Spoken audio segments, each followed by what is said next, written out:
अहवाल बयान किया जाता है। बिजली हमारे यहाँ शर्मा में तो चली जाती है, बहुत परेशान करती है, लेकिन आज principal secretary power Rohit Kansal ने श्रीनगर में अफसरान की एक मीटिंग भी बुलाई थी और इसमें कश्मीर वादी में, खासतौर पे कश्मीर वादी में बिजली सिनेरियो पर बहस की गई और सूरत-ए-हाल पर तबादला ख्याल करते हुए अफसरान पर जोर दिया गया कि बिजली सिनेरियो को बेहतर बनाने की ज़रूरत है। कटौती का जो प्रोग्राम सरकार ने बनाया उस पर अमल करने की ज़रूरत है और रोहित कंसल ने अवाम को यकीन दिलाया कि बिजली में बेहतरी लाई जाएगी।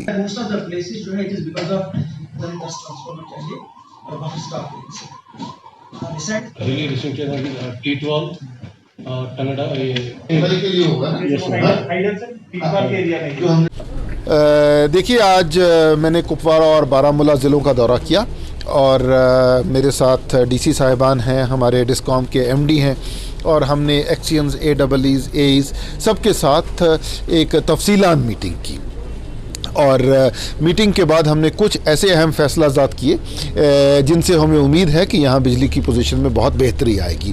सबसे पहले तो जो डेलिना और मागाम है, हमारे 2 ग्रिड्स हैं, हमने इन ग्रिड्स को इस महीने के एंड तक मुकम्मल करने का और कमीशन करने का फ़ैसला किया और जैसे ही ये मुकम्मल और कमीशन हो जाएंगे तो पूरे इलाके में हमारी सिस्टम स्ट्रेंथनिंग जो है हो जाएगी और हम ज़्यादा से ज़्यादा बिजली सप्लाई करने में काबिल हो जाएंगे। इसके साथ जो हमारे 12 लैंग्वेजिंग प्रोजेक्ट्स हैं, उन 12 में से 9 लैंग्वेजिंग प्रोजेक्ट्स जो हैं इस महीने के एंड तक मुकम्मल हो जाएंगे, जिसमें क्रिटिकली ओवरलोडेड स्टेशंस हैं, उनकी सेग्रीगेशन और ऑगमेंटेशन है, जिसमें कुछ नए रिसीविंग स्टेशंस हैं, जिसमें कुछ कंडक्टरिंग है और इस सब से हमारा डिस्ट्रीब्यूशन सिस्टम जो है स्ट्रेंथन हो जाएगा। तीसरा, हमने एक और भी डिसीजन लिया कि जो हमारा हेरिटेज प्रोजेक्ट है, जो मोहरा हमारा हेरिटेज प्रोजेक्ट है बारामूला में, इसको हम रिवाइव करेंगे और वहीं पे हम 10.5 मेगावाट का एक स्मॉल हाइड्रो प्रोजेक्ट जो है चालू करने की कोशिश करेंगे और हम ये ट्राई करेंगे कि इसकी अलॉटमेंट जो है अगले 3 महीने में मुकम्मल हो जाए। चौथा, हमने ये डिसाइड किया कि सरमा के मौसम में जो हमारे ट्रांसफार्मर्स हैं उनका टर्न अराउंड टाइम जो है वो अर्बन एरियाज़ में 24 घंटे के अंदर अंदर रिप्लेसमेंट हो और जो रूरल एरियाज़ हैं उनमें 48 घंटे के अंदर रिप्लेसमेंट हो। और हमने ट्रांसफार्मर्स की रिपेयर, रिप्लेसमेंट, बफर स्टॉक के बारे में काफ़ी सारे ऐसे फैसला किए जिससे आवाम को बहुत सहूलियत मिलेगी।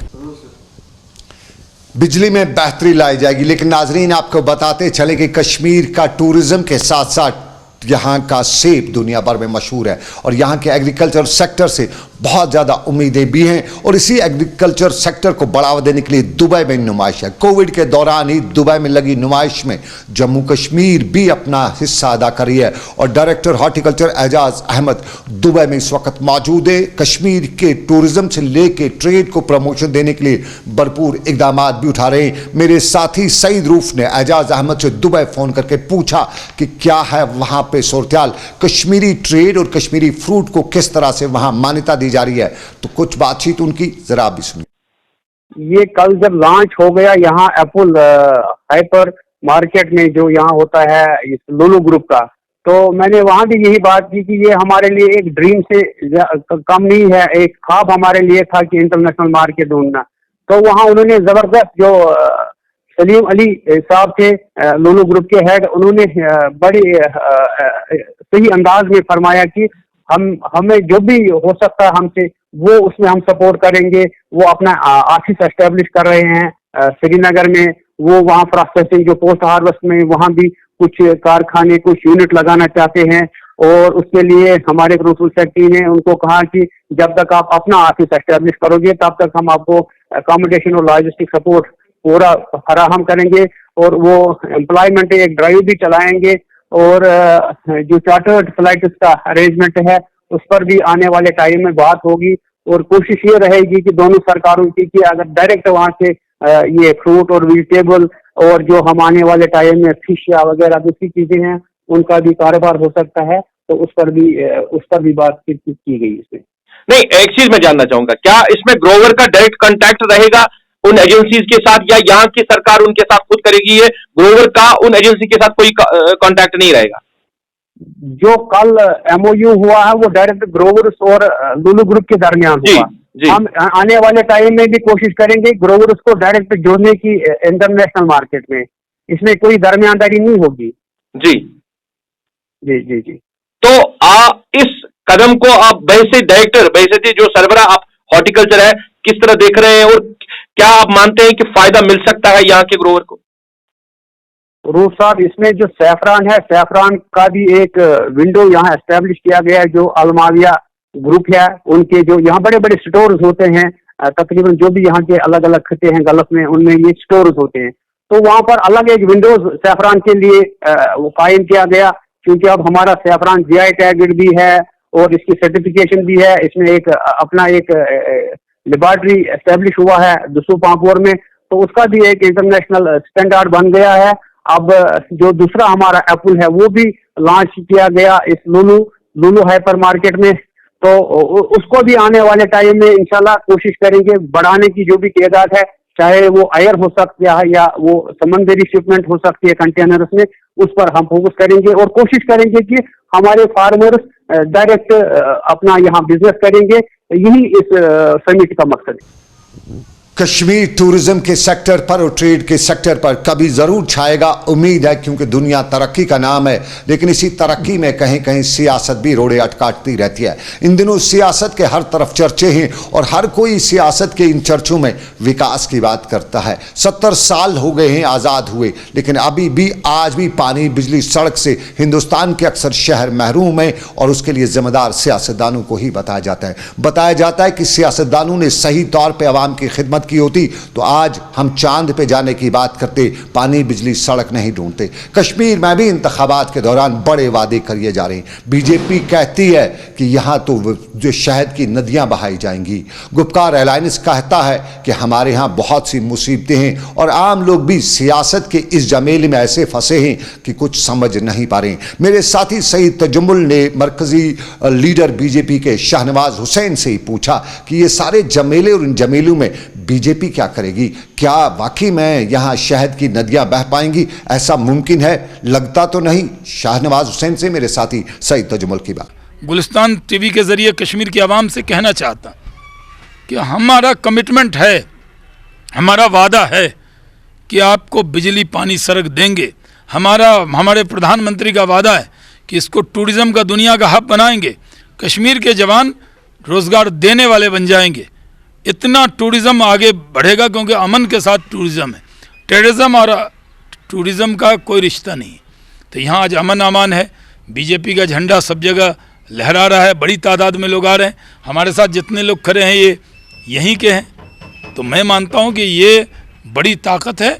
भारतीय जनता पार्टी बहुत तेज़ी से आगे बढ़ रही है और कश्मीर वैली में भी कमल खिलेगा। जो गुपकार गैंग के नेता हैं वो मेहनत से घबराते हैं, रोज़ एक नया ड्रामा कर लेते हैं। ड्रामे से काम नहीं चलेगा। जवाब दीजिए, क्यों आप लोगों ने इतने साल हुकूमत करके डेवलपमेंट नहीं की? अब ये आपका आने का सिलसिला यहीं तक था, चुनावों तक था, या एक मैसेज देने की कोशिश थी खासकर कश्मीर के जनता को कि 35 से 370 के बाद मरकज़ जो है वो कश्मीर के लोगों को तने तनहा अकेला नहीं छोड़ सकता है? हमने अपने हर भाषण में इस बात का जिक्र किया है कि लोगों के बीच में कॉन्फिडेंस बिल्डिंग मेजर्स क्या हम उठा रहे हैं, इसका भी जिक्र किया है। मोदी पर भरोसा है क्योंकि कोरोना में कौन काम आया।